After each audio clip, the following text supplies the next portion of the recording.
नमस्ते दोस्तों, आज मैं बना रही हूँ आद्रा नक्षत्र स्पेशल थाली। इस नक्षत्र की विशेषता ये है कि इसमें ना बहुत ही ज़्यादा जून की तपती गर्मी के बाद बारिश शुरू होती है और बारिश में धान की खेती के लिए उसके बीज डाले जाते हैं और इस खुशी में हम लोग ना दाल पूरी और मीठी-मीठी चीज़ें जैसे दूध की खीर बनाते हैं और बहुत ही ज़्यादा मज़े से खाते हैं। तो चलिए आपको मैं पूरी रेसिपी बताती हूँ। सबसे पहले तो 1 दिन पहले ही आपको चने दाल को भिगो देना है ताकि ये अच्छे से फूल जाए और उसके बाद हम इसे कुकर में डाल के सिर्फ 3 सीटी आने तक पकाएंगे।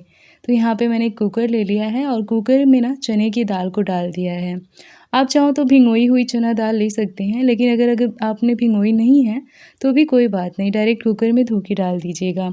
उसके बाद आपको पानी डालना है और टेस्ट के अकॉर्डिंग नमक डाल देना है कि जब हम आटा में इसको स्टफ़ करें तभी भी नमक बराबर हो। उसके बाद हल्दी डालने के बाद कुकर का ढक्कन बंद करके सिर्फ 3 सीटी लेंगे, इससे अधिक नहीं, और सीटी को तुरंत खोल देंगे, नहीं तो ज़्यादा ये ना दाल जैसा बन जाएगा। उसके बाद इसको ऐसे छेदों वाली जाली में निकाल लेना है और इसके दाल के पानी को फेंकना नहीं है। उसके बाद एक बड़े से थाली में निकाल लिया है मैंने और इसको हम मैश करेंगे। तो आप चाहें तो मिक्सी में कर लीजिए या पोटैटो मैशर की मदद से कर लीजिए। उसके बाद जब ये मैश हो जाए तब आपको लेना है भुने जीरे का पाउडर, लहसुन और हरी मिर्च को कूट के, और उसके बाद इसे भी अच्छे से मिला लेंगे। स्टफिंग तो तैयार हो गई है, अब दूध की खीर बना लेते हैं। तो यहाँ पे मैंने चावल लिया है और चावल को अच्छे से भिगो दिया है थोड़ी देर के लिए, जब तक दूध गर्म हो रहा है। दूसरी साइड पतीले में मैंने दूध डाल के अच्छे से गर्म कर दिया है। यहाँ पे मैंने 2.5 लीटर दूध लिया है और अच्छे से जब तक इसका एक उबाला नहीं आ जाता तब तक हमें इसमें कुछ भी नहीं डालना है। यहाँ पे उबाला आ गया है, जो हमने चावल को भिगोया था उसका पानी निकाल के और पूरा चावल इसके अंदर डाल देंगे और इस तरीके से खीर बहुत ही ज़्यादा मज़ेदार बनती है। तो आप इस तरीके से ज़रूर ट्राई करिएगा। यहाँ पे मैंने चावल डाल दिया है और अच्छे से एक बार चला लेंगे। उसके बाद फिर से एक उबाले आने तक हमें इसे ना ब्रेक लिए रहना है, चीनी नहीं डालना है। अगर आपने पहले चीनी डाल दी है ना तो वो चावल को पकने नहीं देती है, इसलिए जब चावल थोड़ा सा कुक हो जाए तब आपको बाकी सारी सामग्री डालनी है। उसके बाद मैंने इलायची ली है 6-7, इनको कूट के डालना है और उसके बाद टेस्ट के अकॉर्डिंग चीनी डाल दिया है। साथ में गरी और किशमिश भी डाल देंगे। उसके बाद जो भी आपको मन करे ड्राई फ्रूट्स डालने का, वो अपनी चॉइस के अनुसार आप इसमें डाल सकते हैं। अच्छे से चलाएँगे और जब तक कि चावल अच्छे से कुक नहीं हो जाता है तब तक हमें इसे पकाना है। यहाँ पे मैंने अभी हाई फ्लेम रखा हुआ है, आप धीमी आंच पे भी बना सकते हैं। बहुत ही मज़ेदार खीर बनके तैयार हो जाती है। जब तक कि दूध थोड़ा-सा कम नहीं हो जाता है और ऊपर मलाई नहीं आ जाती है, तब तक आपको इसे पकाना है। अभी आप देख सकते हो अच्छी-सी मलाई आ गई है, चावल भी कुक हो गया है। तो बस इस टाइम हम गैस को ऑफ़ कर देंगे, क्योंकि ना चावल जब ना ये ठंडा होगा तो थोड़ा-सा दूध को अब्ज़ॉर्ब करता है। तो इसी टाइम हम ना गैस को ऑफ़ कर देंगे और ऊपर से ढक्कन लगा के थोड़ी देर के लिए इसे हमें छोड़ देना है। तो यहाँ पे हमारी खीर जो है अच्छे से बन चुकी है।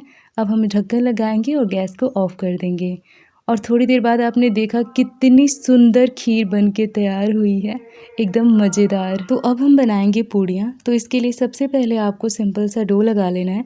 जैसे हम रेगुलर रोटी के लिए डो लगाते हैं ना, वही सा ही डो लगाना है और इस डो को ना थोड़ा-सा ढीला रखा जाता है, क्योंकि हम इसके अंदर स्टफिंग करेंगे तो फटने के चांसेस कम होंगे। उसके बाद ना जैसे मैंने थोड़ी-सी लोई ली, इसको गोल किया, उसके बाद कटोरी का शेप दे दिया। उसके बाद हम इसके अंदर स्टफ़ कर देंगे स्टफिंग को, 1.5 चम्मच के करीब आप करिएगा अपने हिसाब से। उसके बाद अंगूठे की मदद से अंदर की तरफ प्रेस करेंगे और ऊपर से ना इसके किनारों को ऊपर लाते रहेंगे और उसके बाद अच्छे से इसके मुंह को लॉक करने के बाद जो एक्स्ट्रा आटा निकलेगा उसे हटा देंगे।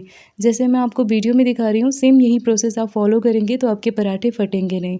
उसके बाद ऐसे रोल करना है और उसके बाद इसको हल्के हाथों से प्रेस करना है। उसके बाद एकदम धीरे-धीरे एक हाथ से प्रेस करना है, एक हाथ से घुमाना है, ऐसे चकई कर लेनी है आपको।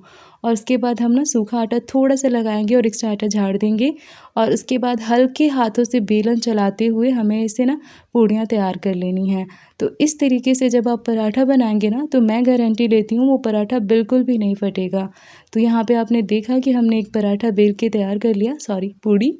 तो इस तरीके से आपको भी ना सेम प्रोसेस फ़ॉलो करना है।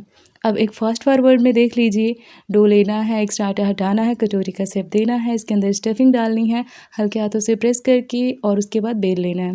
गैस पे मैंने रख दी है कढ़ाई और उसके बाद इसमें डाल देंगे सरसों का तेल। आप कोई भी एडिबल ऑयल ले सकते हैं। उसके बाद जब तेल अच्छे से गर्म हो जाए तो अब हम इसके अंदर डाल देंगे पूड़ियाँ और पूड़ियों को अच्छे से हमें सेकना है सुनहरे कलर का होने तक। एक साइड से जब ये अच्छे से सुनहरे कलर का हो जाए तब हम दूसरी साइड के लिए पलट देंगे।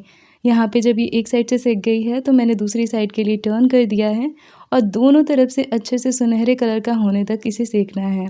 तो यहाँ पे आप देख सकते हो अच्छे से पूड़ी जो है खिल गई है। तो अब इसी तरीके से आपको भी पूड़ियाँ बनानी हैं और बहुत ही सिंपल मेथड है और पूड़ी फटेगी भी नहीं। जब ये दोनों तरफ से सुनहरे कलर का हो गई है तो तेल से बाहर निकाल लिया है मैंने। अब सेम तरीके से आपको जितनी भी पूड़ियाँ बनानी हो आप बना सकते हैं। जो पूड़ियाँ आपने बेली है वो तेल के अंदर डालनी है और जब ये एक साइड से सिक जाए तब आपको दूसरी साइड के लिए टर्न करना है। एक साइड से थोड़ा सा हल्का भी सिकेगा तो आप टर्न करके दोनों तरफ से सुनहरा कर लीजिएगा। बस हाँ, ज़्यादा ऐसे ना छनाटे की मदद से ज़्यादा बार चलाएँगे आप ना तो वो पूड़ी फट जाती है। तो धीरे-धीरे हाथों से चलाइएगा। जब ये अच्छे से सुनहरे कलर का हो जाए तेल से बाहर निकाल लेंगे। तो इस तरीके से मैंने दाल पूरी बना ली। बहुत ही सिंपल मेथड मैंने आपको बताया है और बहुत ही शानदार रेसिपी है। तो जब भी आद्रा नक्षत्र चढ़ती है ना तो हमारे घर पे जैसे धान के बीज डलाएँ कल, तो इसीलिए ना ये पूड़ियाँ बनाई जाती हैं और बहुत ही ज़्यादा मज़ेदार लगता है। एक त्योहार की तरह सेलिब्रेट करते हैं मीठा चीज़ बना के और हमारे यहाँ हमेशा से ही दाल पूड़ी और खीर बनती हुई आई है और आम तो मैंडेटरी है ही। तो आप भी ये रेसिपी ज़रूर से ट्राई करिएगा। Thanks for watching.